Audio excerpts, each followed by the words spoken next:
The ballroom of Oldenvale Manor had never been quieter than the moment Duke Caspian Wren opened his mouth and shattered everything. 300 candles burned in the crystal chandeliers above. 300 guests stood in their finest silks and tailored coats, crystal flutes raised, waiting for the annual anniversary toast.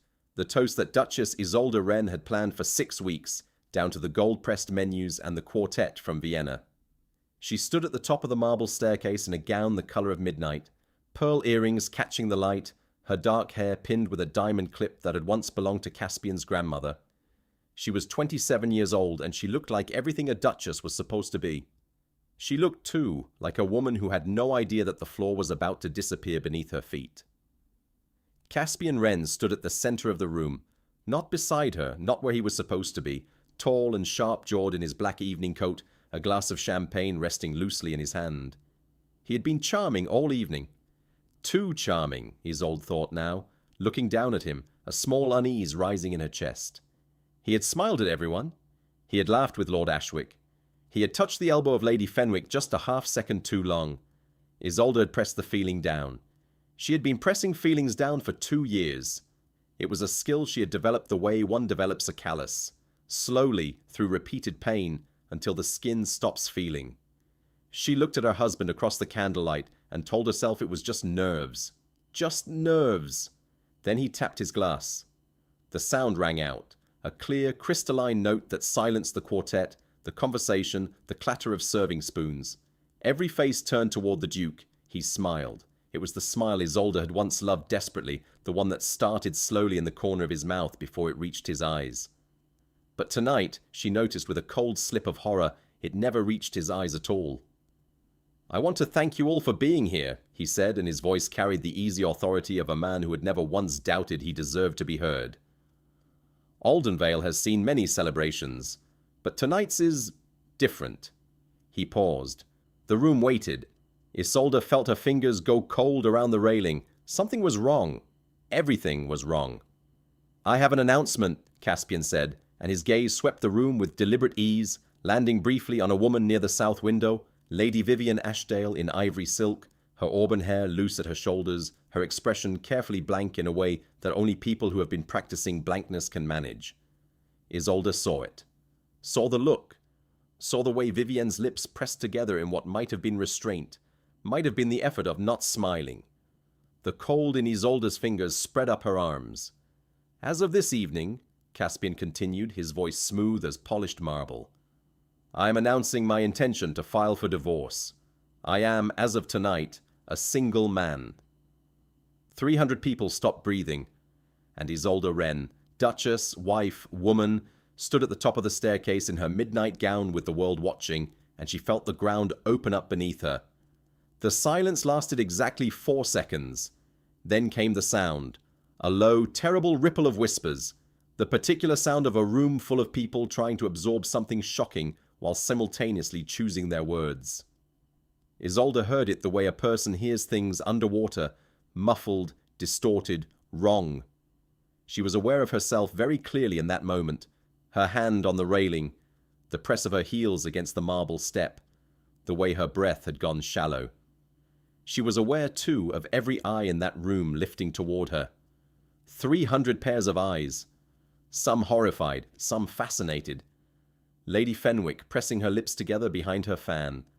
Lord Ashwick's eyebrows raised nearly into his hairline, and Vivian Ashdale, Vivian, who had smiled at Caspian's dinner table 6 times in the last year, who had called Isolde her dearest friend, standing very still near the south window with her champagne untouched, not looking at Isolde at all. Isolde did not cry. She had never cried in public, not once in the 2 years she had been the Duchess of Oldenvale. She had cried in private, into pillows, into bath water, once very quietly in the back of a carriage on the way home from a dinner where she had watched Caspian whisper something into Vivian's ear while the footman cleared the soup. But she did not cry now. Something else happened instead. Something she would not understand until later.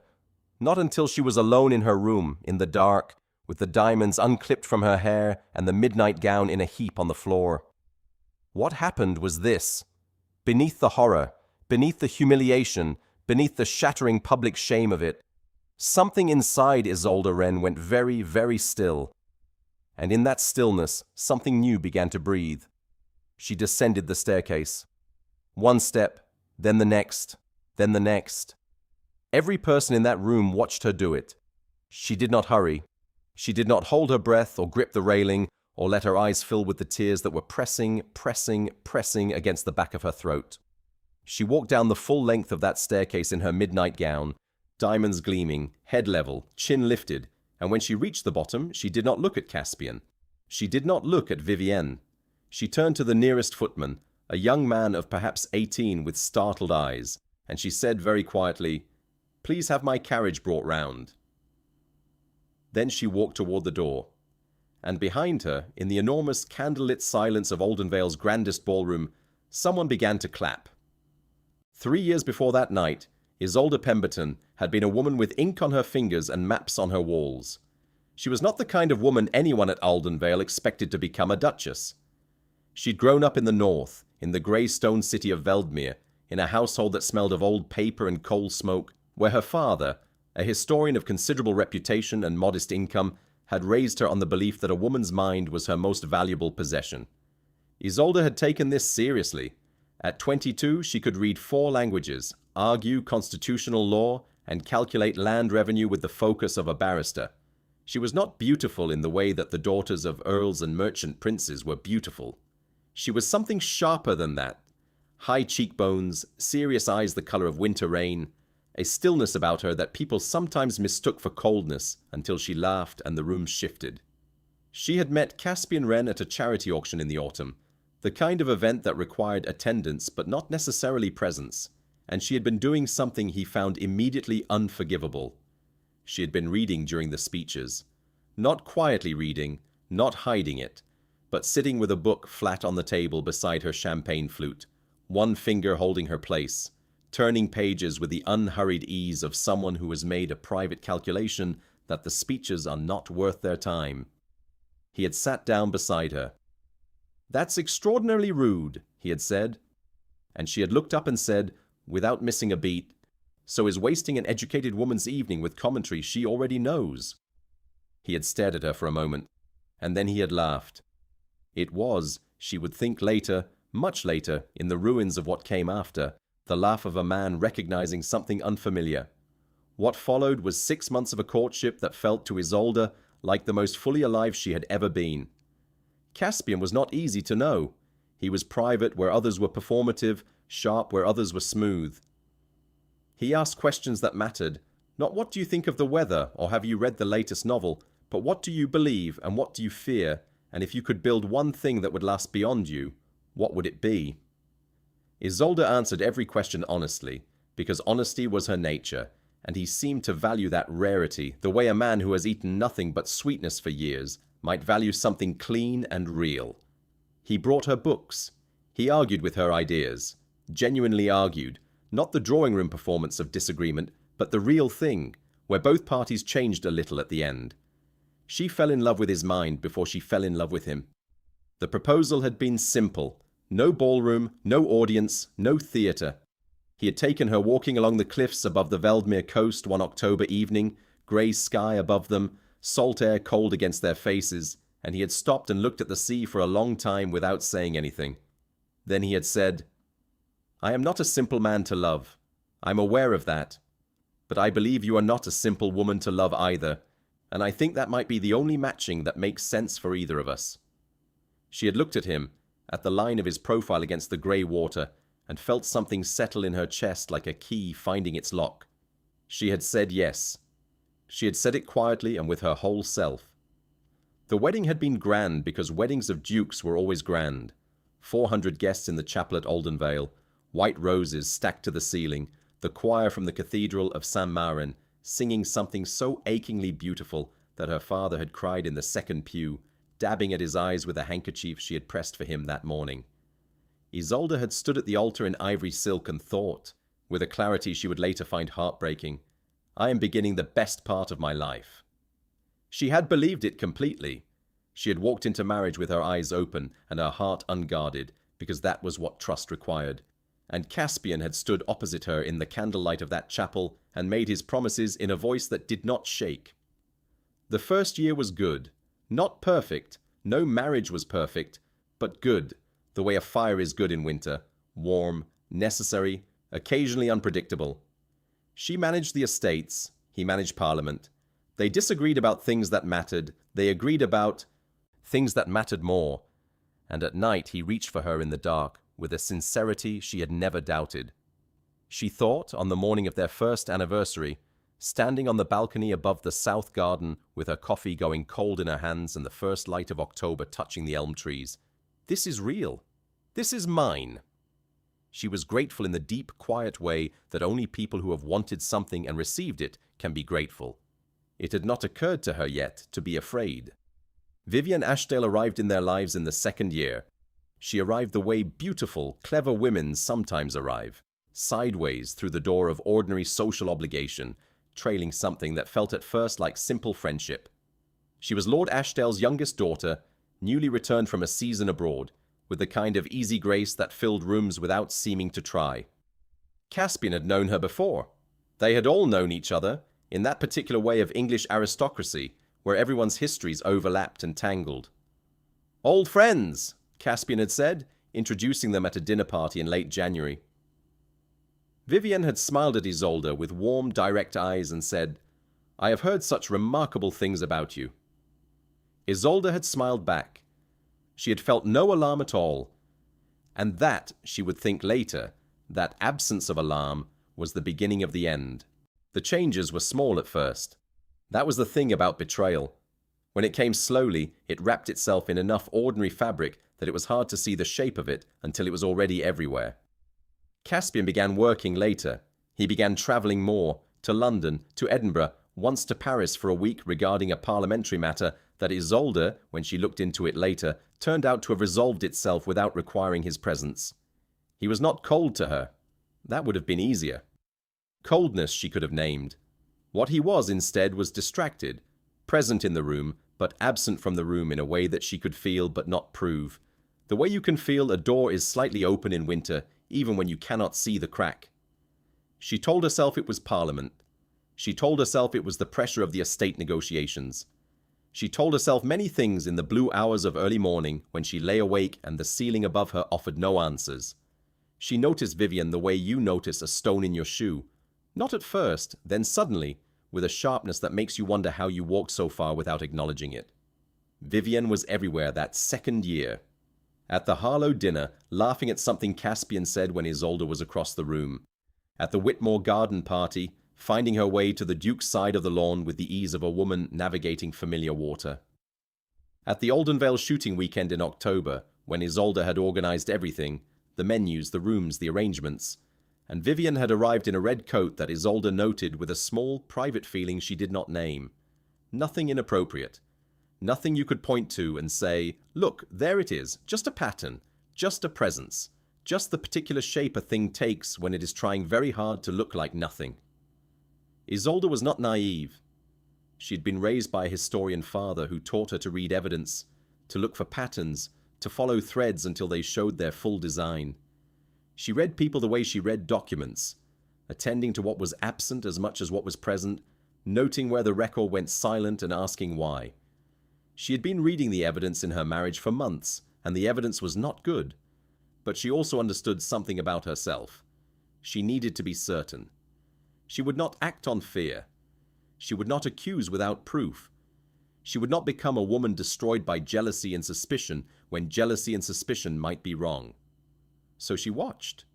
She waited. She pressed down the rising cold in her chest every morning with the disciplined determination of a woman who has decided that dignity is not negotiable. The first real wound came at the Beaumont Christmas dinner in the middle of December, when the table was spread with silver and holly, and the fire was high and everyone was softened by wine and good food. Caspian had been seated 3 chairs from her. The seating was formal, arranged by Lady Beaumont, and Vivian was beside him.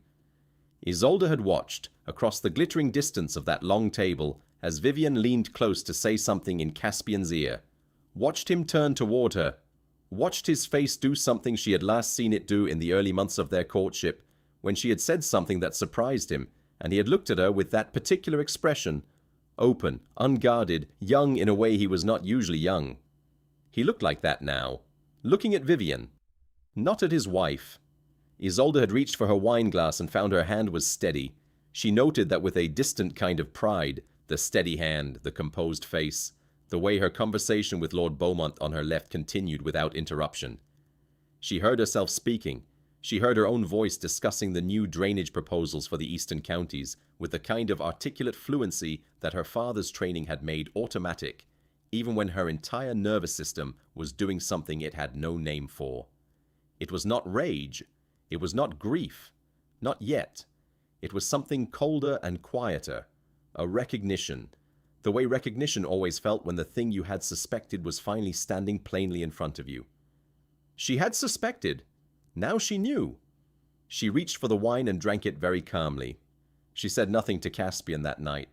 Not on the carriage home. Not when they reached Aldenvale.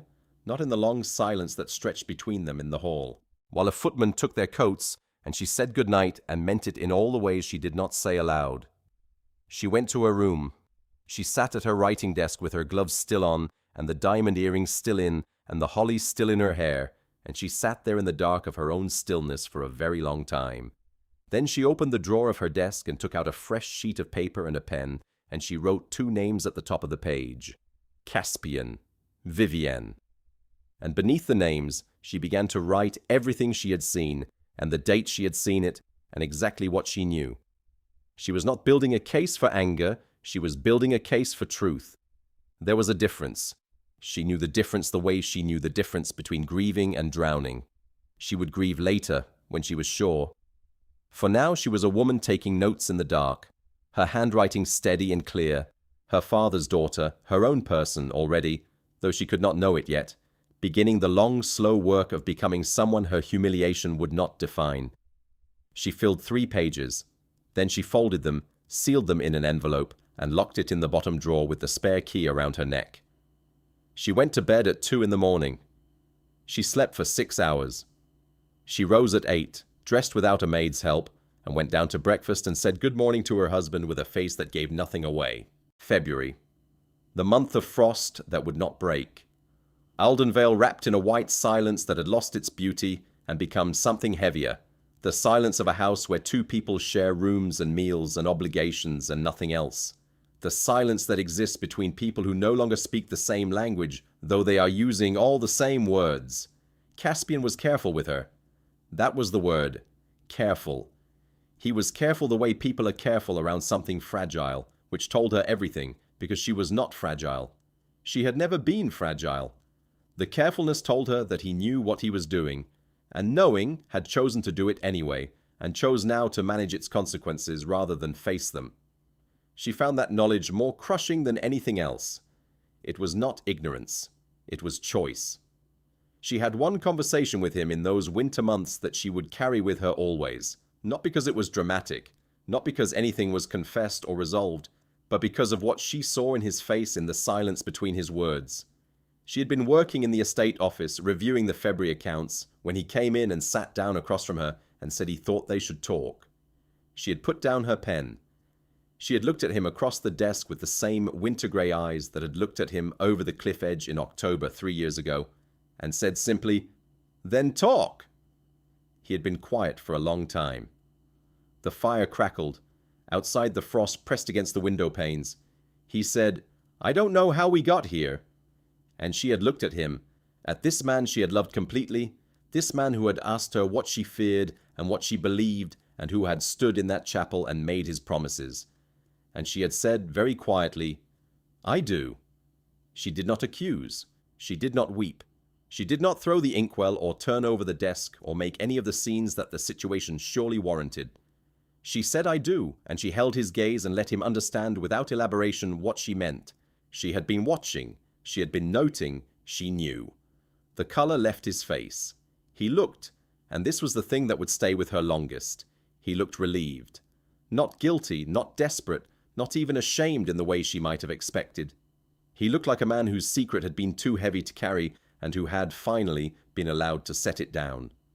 And that relief, that particular release in his expression, told her something about the nature of their marriage she had not fully known until that moment. He had not been protecting her. He had been protecting himself. He had always been protecting himself. She asked one question. She said, "Does she know?" He did not ask who. He said very quietly, "Yes." And that was the second death. Not the infidelity itself, not even the betrayal, but the knowledge that it had been mutual and deliberate and ongoing, that Vivian Ashdale had sat at her table and eaten her food and called her dearest friend while knowing exactly what she was doing, while choosing it, while wearing that particular polished blankness that Isolde had mistaken for reserve and was now correctly reading as the face of a woman managing her own conscience. Two people. Both of them choosing. Both of them looking at Isolde and choosing anyway. She thought about the red coat at the shooting weekend. She thought about the Christmas dinner and the open, unguarded look on her husband's face. She said nothing more. What she felt was not what she had expected. In her imagination of this moment, and she had imagined it in the small dark hours when pretending was exhausting, she had expected rage. A clean, hot, purifying rage that would burn everything into ash and leave her standing in the ruins with something like resolution. What she felt instead was a cold grief that went all the way down, the kind of grief that does not announce itself with tears, but settles into the bones and the body like water into stone.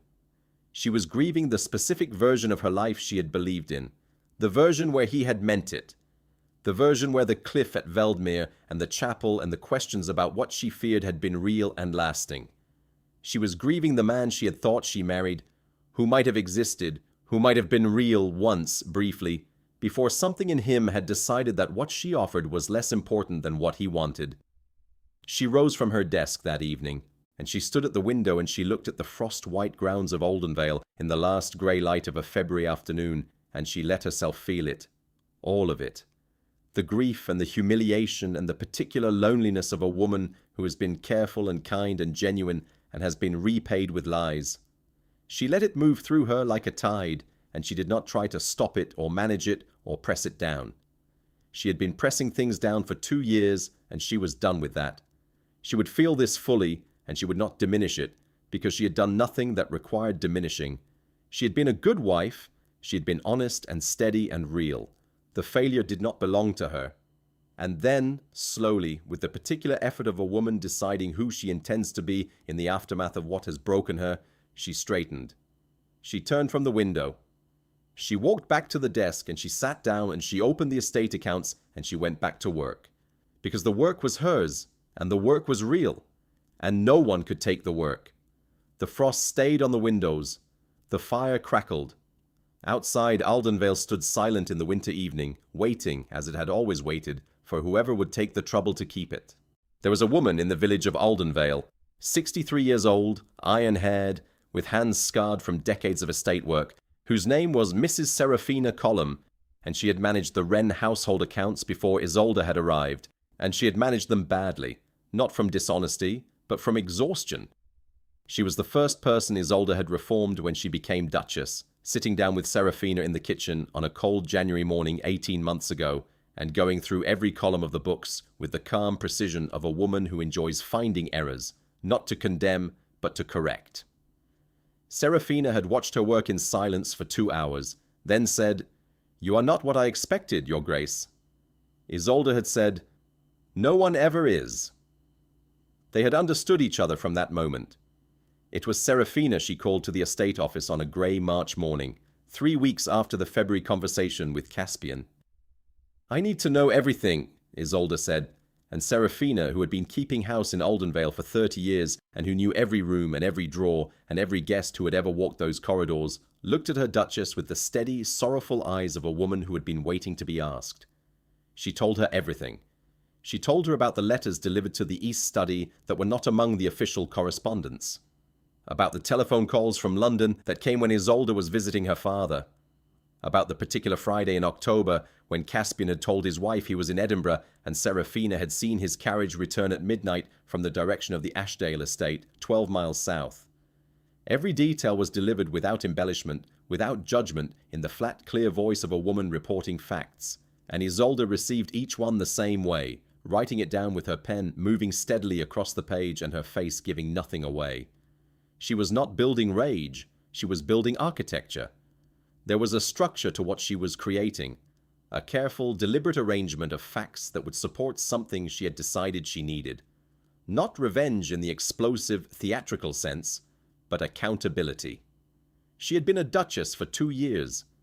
She had managed the Wren estates with a competence that Caspian's own solicitor, Mr. Aldrich Fenn, had described in a meeting the previous autumn as exceptional, Your Grace. Frankly, the best estate management we have seen in a generation. She had turned the Eastern Properties drainage deficit into a surplus. She had resolved the tenant disputes that had been festering since the 1880s. She had done all of this quietly, without applause, in the background of her husband's public life, and she intended to ensure that when the time came, the record would be clear. She wrote to her father. Not about the marriage, she could not bear to write about the marriage, not yet, but about a question of law.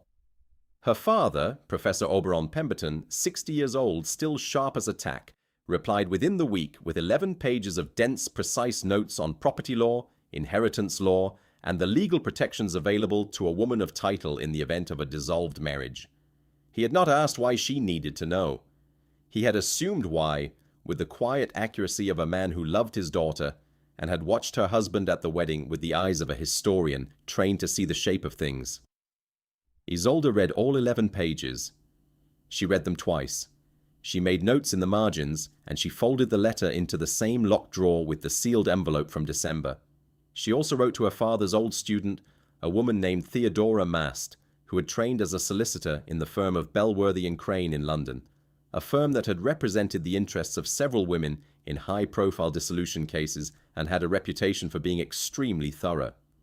Theodora replied by return post, using language that was formal and measured, and between whose lines lay a very clear message. Come when you are ready, and come with everything you have. Isolde had smiled at that letter in a way she had not smiled in months. The smile of a woman assembling resources. The smile of a woman who has decided that when the blow falls, she will be the one deciding where it lands. She continued her duties. She attended every social engagement. She sat beside Caspian at dinners and smiled at appropriate moments and answered questions about the East, a state's drainage system with the kind of specific, data-fluent authority that made the men at the table look slightly startled. She organized the spring charity auction for the Aldenvale Hospital Fund and raised 12% more than the previous year.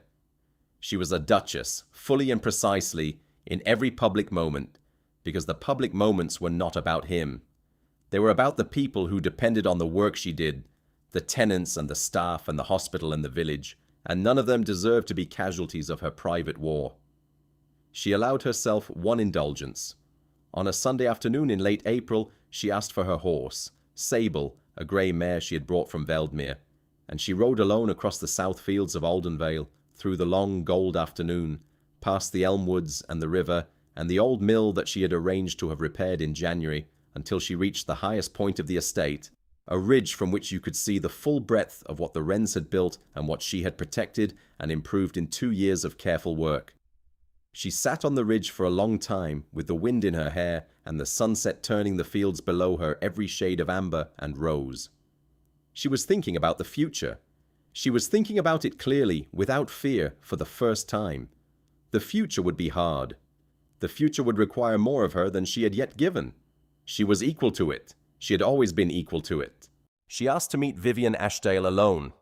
She did not ask Caspian. She wrote directly to Vivian on a Tuesday morning in May, with a note that was precise and without warmth, and said only, "I would be grateful for an hour of your time at Aldenvale on Thursday. Come alone." She did not explain. She did not need to explain. The fact that Vivian came, arriving at 2 o'clock in a carriage that was perhaps too well appointed for an ordinary afternoon call, in a dress that was perhaps more carefully chosen than the occasion required, told Isolde everything she needed to know about the state of Vivian's conscience. She met her in the morning room. Not the drawing room. The drawing room was ceremonial. The morning room was where Isolde actually worked and lived, and she had chosen it deliberately, because she wanted Vivian to understand that she was entering Isolde's space, not performing in a shared stage. Vivian was beautiful. Isolde noticed this with the detached clarity she brought to all observation, noted it the way she would note the height of a wall or the depth of a river, as a fact relevant to the terrain. She was 25, amber-haired, with the easy self-possession of a woman who had been admired all her life and had built her sense of self on the admiration. She sat down across from Isolde and folded her hands in her lap and met her gaze and did not look away, which Isolde noted as either courage or performance, or perhaps both. "You know why you're here," Isolde said. It was not a question. Vivian's chin tilted. "I thought I might." "Then let's not spend time pretending otherwise," Isolde said. "I know what has happened. I know the duration of it. I know the specific occasions. I'm not here to grieve at you." Vivian was quiet for a moment. Then she said, "What are you here to do?" It was the question of a woman who had come expecting attack and found instead something she couldn't categorize, and the uncertainty was visible in the slight tension around her mouth, the way her carefully folded hands pressed just a fraction tighter together. Isolde studied her. She was trying to understand something, not to forgive it, not yet, perhaps not ever, but to understand it, because understanding was how she moved through the world, and she could not move forward without comprehending the full shape of what had happened. "I want to understand," Isolde said. "I want to know whether you thought about me." A long silence. Vivian looked at the window, then back. "Yes," she said. And the honesty of it, quiet and without justification, landed in Isolde's chest like something that hurt differently than she had expected. They sat together for an hour. It was not forgiveness. Isolde was not there to offer forgiveness and did not pretend otherwise. It was something more complicated than that. It was two women in the wreckage of a thing that one had built and one had helped to destroy, trying to see the other clearly. Vivian was not a monster. Isolde had not needed to meet her to know that. Monsters were simple, and nothing about this situation was simple. She was a woman who had wanted what someone else had, and who had told herself stories about why it was acceptable that only fell apart under the light of this particular morning, this particular room, this particular face across the table that would not look away. Isolde watched Vivian understand this about herself in real time. It was not a comfortable thing to witness. It was not meant to be comfortable. At the end of the hour, Vivian said, "I'm sorry." Her voice was low and she was not performing it. Isolde looked at her for a long time. "I know you are," she said, "but that doesn't change what was done." She stood.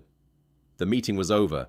Vivian rose too, and at the door she paused and said, "He told me," and Isolde said quietly and with absolute finality, "I don't need to know what he told you." Because she didn't. Because whatever Caspian had told Vivian about his marriage, about Isolde, about the shape of what existed between them, it was the story a man tells to justify what he has already decided to do, and she would not measure herself against it. She showed Vivian to the door. She watched the carriage leave. She went back to her desk. She sat at her desk for a long time after the carriage disappeared down the Oldenvale Drive. She was thinking about the word sorry, what it weighed, what it cost, what it was worth in the economy of actual damage. She had been sorry many times herself. She had been sorry for her own failures of attention, her own moments of coldness, the evenings she had chosen the estate accounts over the conversation Caspian had needed. She had been sorry the way honest people are sorry, with the full weight of the knowledge that sorry does not undo the thing, only acknowledges it. She thought, "I have my own accounting to do." And then she thought, "Not today. Today I have done enough." She picked up a pen. She returned to the estate accounts. Outside the morning room windows, the May afternoon was green and gold, the elm trees full, the south garden in bloom, white roses and lavender, and the small herb beds she had planted in her first spring at Oldenvale because she had wanted something of her own that grew. The roses were opening. The lavender was thick and blue-purple in the light. She had planted those. She had tended them. They were, in their small and wordless way, entirely hers. She found that she was crying, not in the way she had cried into pillows in the small hours, not the compressed, private grief of a woman trying not to be seen, but openly, silently, with her pen still in her hand and the accounts still open in front of her, crying the way a person does when they have finally permitted themselves to grieve what they have lost and are surprised to discover that grief, allowed its full space, is also a kind of release. Theodora Mast arrived at Oldenvale on a Thursday in June, in a grey travelling coat and with two heavy document bags and the particular energy of a woman who does excellent work and knows it. She was 38, compact, quick-eyed, with short dark hair and the kind of handshake that left no ambiguity about what kind of person you were dealing with. Caspian was in London. Isolde had arranged the timing of this visit with the care she'd been bringing to everything since February, quietly, thoroughly, leaving nothing to chance. She led Theodora to the estate office, her room, her desk, her domain, and she spread everything across the table. The accounts, the estate records, the documentation of her 2 years of management, the notes Serafina had provided, the letters from her father, the sealed envelope from December, and a summary document she had prepared herself with the methodical clarity that she knew was her greatest professional gift. Theodora read everything in 2 hours without comment, occasionally making a small notation in the margin of her own notebook. Isolde worked at the other end of the desk, because the work did not stop for personal crisis. It never stopped, and let the silence be productive rather than anxious.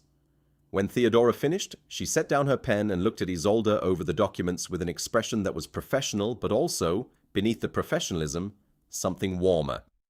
"This," she said, gesturing at the records, "is extraordinary." She meant the estate management documentation. She meant the systematic way in which Isolde had recorded, organized, and preserved 2 years of evidence of her contribution to the Wren estate. She meant the 23% improvement in estate revenue. She meant the resolved tenant disputes and the repaired properties and the documented, witnessed record of a woman who had done far more than her title required.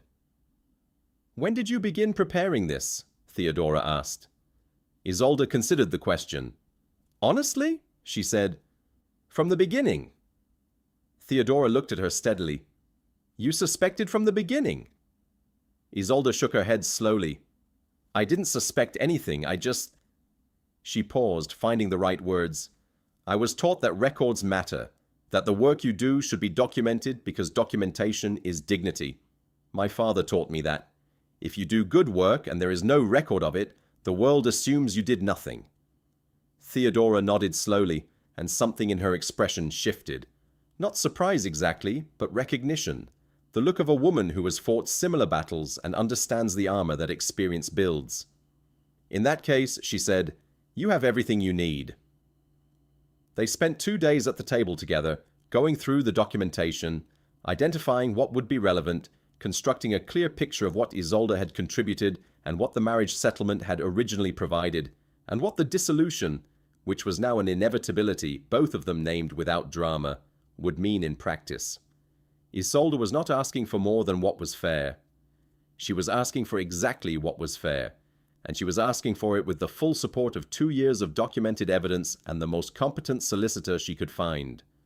She was also asking for the East Estate, the property that had been her project, the land she had drained and repaired and returned to profitability, the physical embodiment of her work.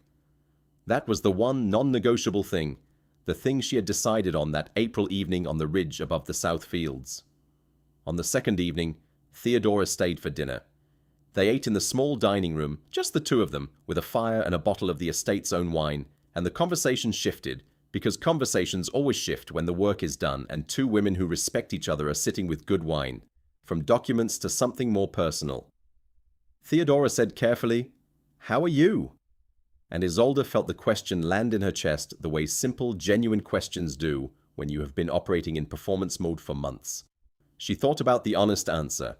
Then she said, "I am sad. I am also, I think, for the first time in a long time, exactly myself."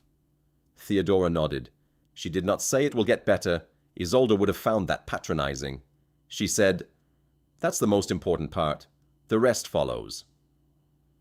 After Theodora left on Saturday morning, Isolde walked through every room of Oldenvale alone, not as an inventory, not for any practical purpose, but as a kind of private ceremony of acknowledgement.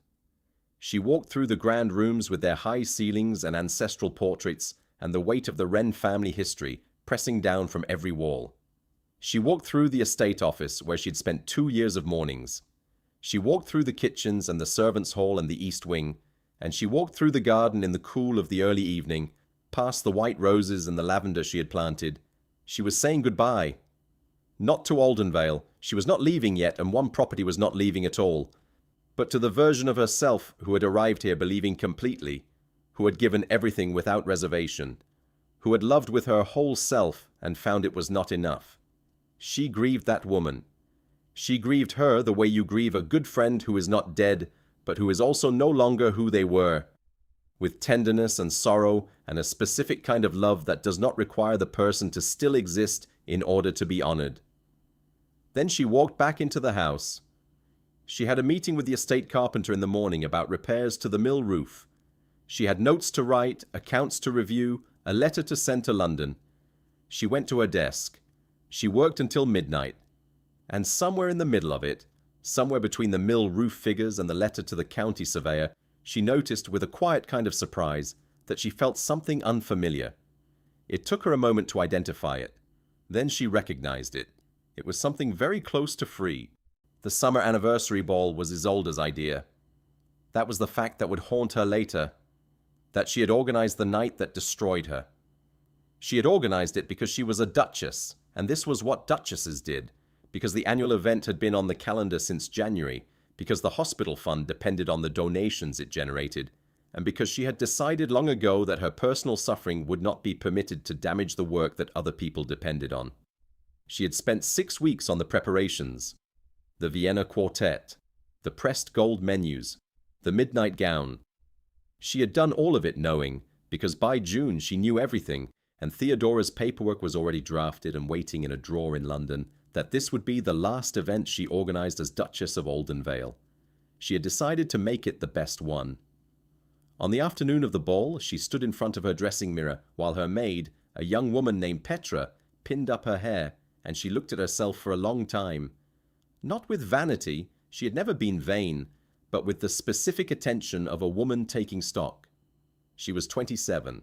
She was the daughter of a historian and the granddaughter of a schoolteacher and a person of considerable intelligence and documented competence, and she was standing at the edge of the most painful night of her life, and she was going to walk through it with her head up.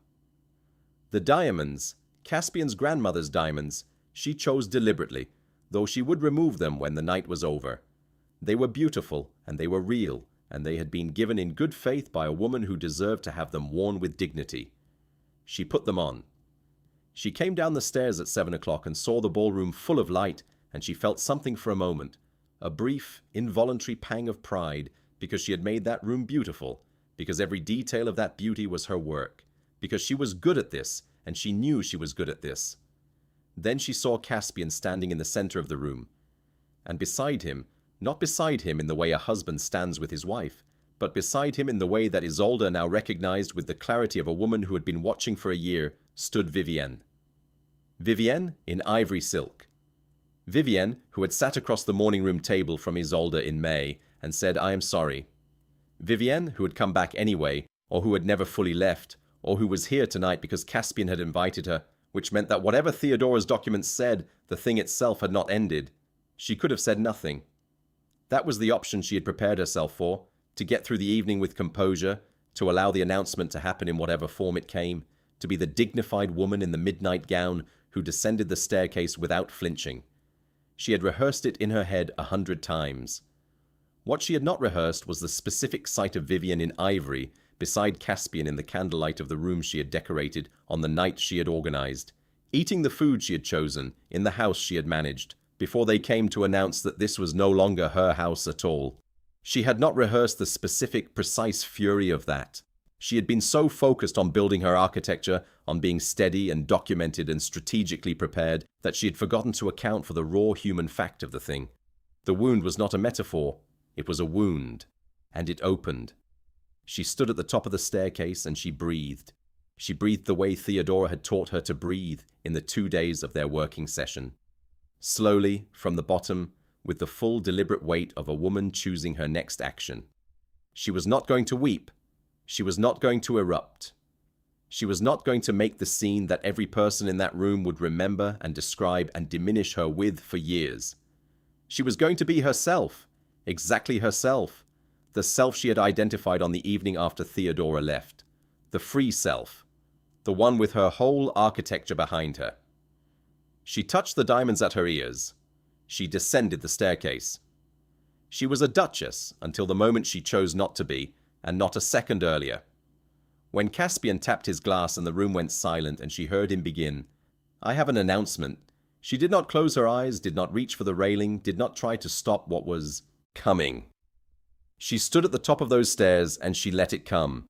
She let the words land. "As of this evening, I am announcing my intention to file for divorce. I am, as of tonight, a single man." She let the silence press, the whispers rise, the 300 faces turn toward her. She let herself be seen in the full exposure of it. The humiliated wife, the public disclosure, the very particular cruelty of being named in absentia while you are standing in the room. She felt the heat of 300 stares. She felt the specific chill of Vivian Ashdale's careful blankness from the south window. She stood in all of it, and she did not fall apart. And then something happened that she had not expected, that she had not planned for, that arrived from some part of herself that had nothing to do with architecture or documents or strategic preparation. Standing there, exposed, humiliated at the absolute worst moment of 2 years of a very difficult life, she felt it. The thing that had been growing in the still places of her since February, since the frost on the windows, since the morning room conversation with Vivienne, since the April evening on the ridge. She felt it rise through her the way warmth rises in a room when the fire's finally lit. Slow, then present, then undeniable. She descended the staircase. Someone clapped. And in the carriage, with the cold night pressing against the windows and Aldenvale receding behind her, Isolde Wren sat very still in her midnight gown and felt, beneath the grief and the humiliation, beneath the sharp edge of the wound, the quiet, certain, deeply inconvenient sensation of having at last begun. 3 weeks after the ball, on a grey Tuesday morning, Theodora Mast walked into the offices of Bellworthy and Crane with 2 document bags and a focused, particular energy, and filed the papers that set everything in motion. She had been preparing them since June. She had cross-referenced them against every piece of evidence in Isolde's locked drawer. She had arranged the documentation of the estate accounts and the management records, and the full accounting of what Isolde had contributed to the Wren fortune over 2 years, in a form that was precise and irrefutable, and deeply inconvenient for anyone who preferred the simple narrative of an abandoned duchess with nothing to show for her trouble. Isolde was not at the filing. She was at the East Estate, her estate, the one she had made her condition, walking the drainage channels she had designed, in Wellington boots and a work coat, noting which sections needed attention before winter. Caspian's reaction came through his solicitors first, in the form of a letter to Theodora that was correct in its language and revealing in its assumptions. The assumptions were, in essence, that Isolde would want what discarded wives usually wanted: a quiet settlement, a comfortable allowance, a property somewhere not too visible, and the dignity of discretion. His solicitors had offered a generous allowance, a townhouse in Bath, and a request that the East Estate be excluded from negotiations as it was central to the Wren family's agricultural interests.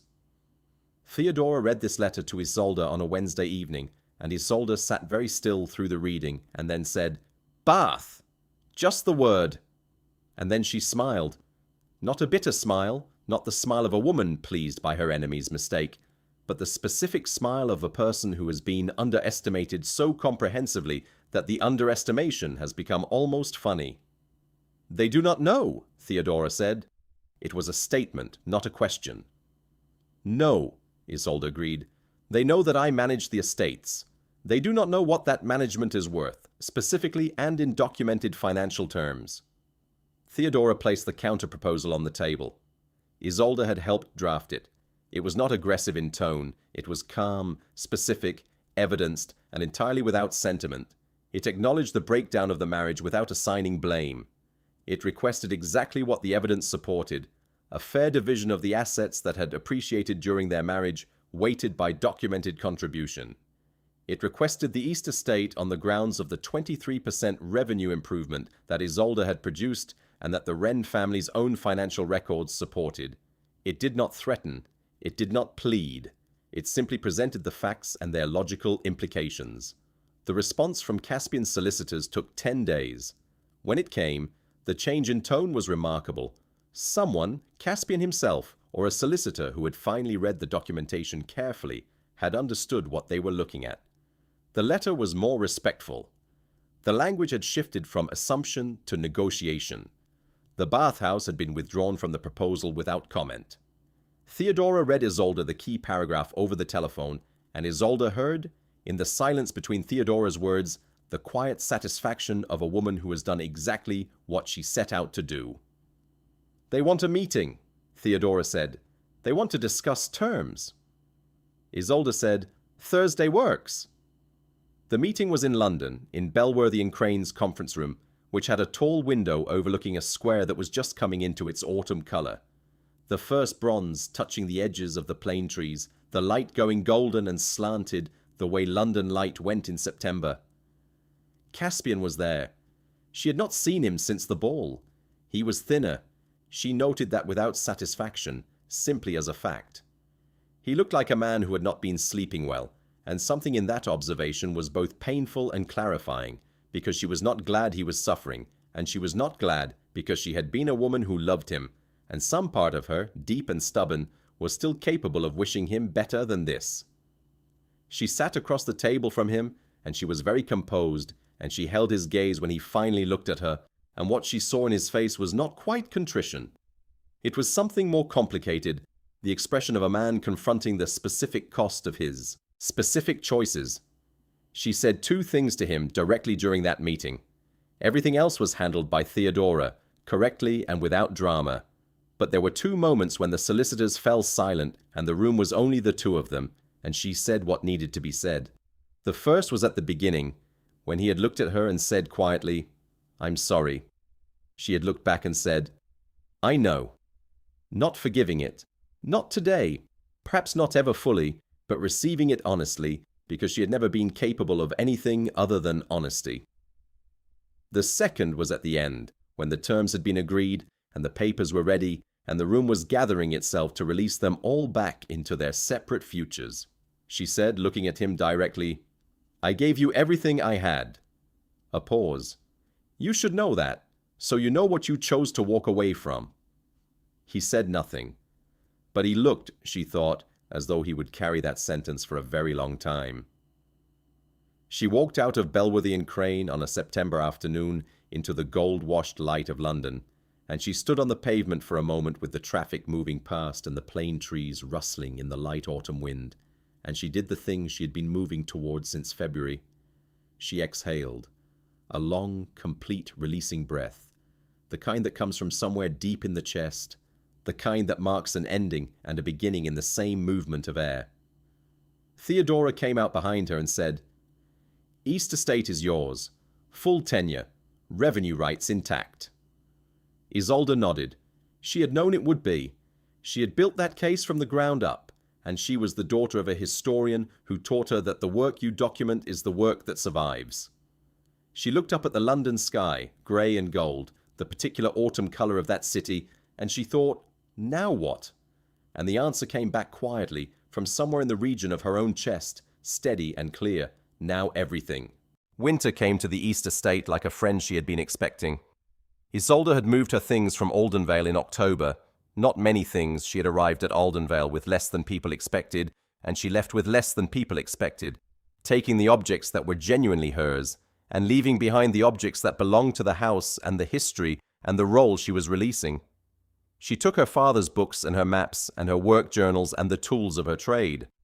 She took the diamonds, because they had been Caspian's grandmother's, and she returned them herself in person to the Dowager Duchess, who received them with an expression that Isolde could not read, and said nothing except after a long pause, "You were better than he deserved." Isolde had nodded. It was not a comfort, but it was an honesty, and honesty had always been what she required. She settled into the East Estate as she had settled into Aldenvale 2 years earlier, methodically, precisely, attending to every detail with the focused care of a person who understands that a home is made by the quality of attention you bring to it. The house was smaller than Aldenvale, Georgian, four-square, stone-grey in the winter light, with gardens that had been let go in the years before her work, and that were full of the specific beauty of things that are growing back without being asked to. She walked those gardens every morning in the first weeks of November, hands in her pockets, breath clouding in the cold air, noting what needed attention and what only needed time. There was a particular apple tree near the east wall, old and overgrown and still producing. She had stood under it one November morning and eaten an apple that had fallen in the night, cold and sharp and real, and felt something she had not felt in a long time. Appetite. Simple, clean, human appetite. Her father came at Christmas. He was 61 that year, a little slower on the stairs than she remembered, his white hair cut shorter than usual, and he arrived with 3 bags of books and his old coat, and the particular expression of a father who has watched his child walk through fire and has had the discipline not to intervene. They sat in the kitchen that first evening with tea and the remains of a roast chicken and the fire going, and he did not ask how she was until the second cup, and when he did, she said simply, "Good."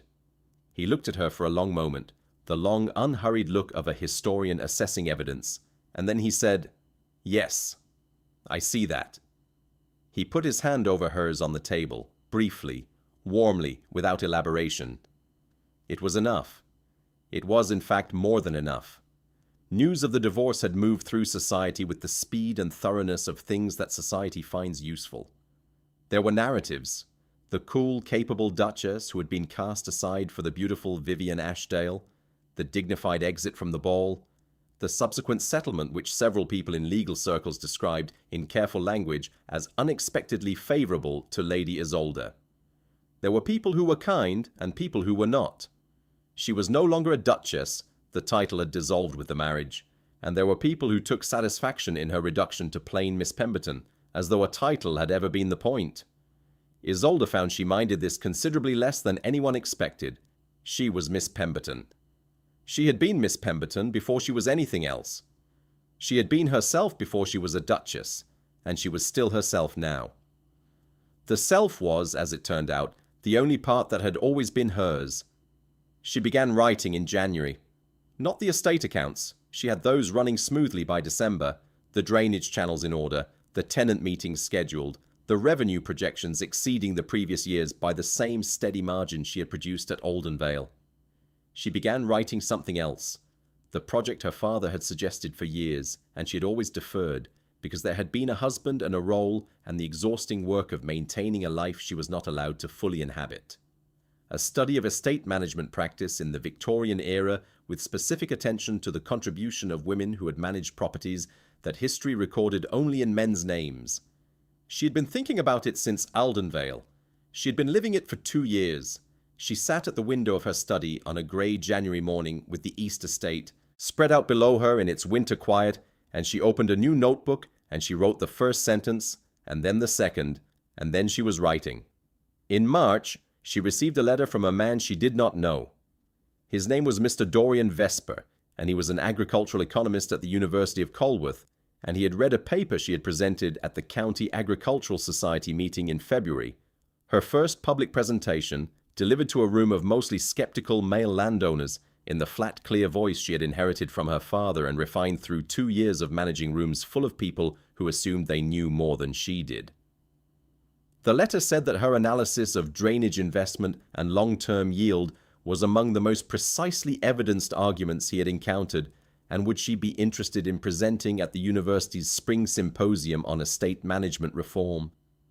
She had read the letter twice, then she had set it on her desk and sat with it for a few minutes, with the March light coming through the window and the apple tree beginning to show the first green suggestion of new leaves. She wrote back the same afternoon. Yes, she would speak at the symposium. She had things to say, things about documentation and evidence and the invisible labor of women who built and managed and preserved and were not credited, things about what estates look like from the inside of the work rather than the outside of the ownership. She had been building towards saying them for 2 years, perhaps her whole life. She sealed the letter and gave it to the post, and then she went to her desk and opened her notebook to the chapter she was working on, and she wrote until dinner. She wrote with the particular absorbed joy of a person doing work that belongs to them completely. She wrote with her father's books around her and her maps on the wall and her estate outside the window doing exactly what she had designed it to do. She was 27 years old. She had been humiliated publicly by a man who had not understood what he had. She had walked out of it. She had walked forward. She had made something real. And in her small grey study on an East estate that was entirely her own, with the spring light coming through the window and the pen moving steadily across the page and the future open and unmapped before her, Isolde Pemberton Once the embarrassed Duchess smiled. Please drop a comment below with your country and what time it is right now where you're watching. Whether it's sunrise midday in New York, afternoon in Canada, or evening in France, I want to know. Don't just sit back. Tell me where in the world you are.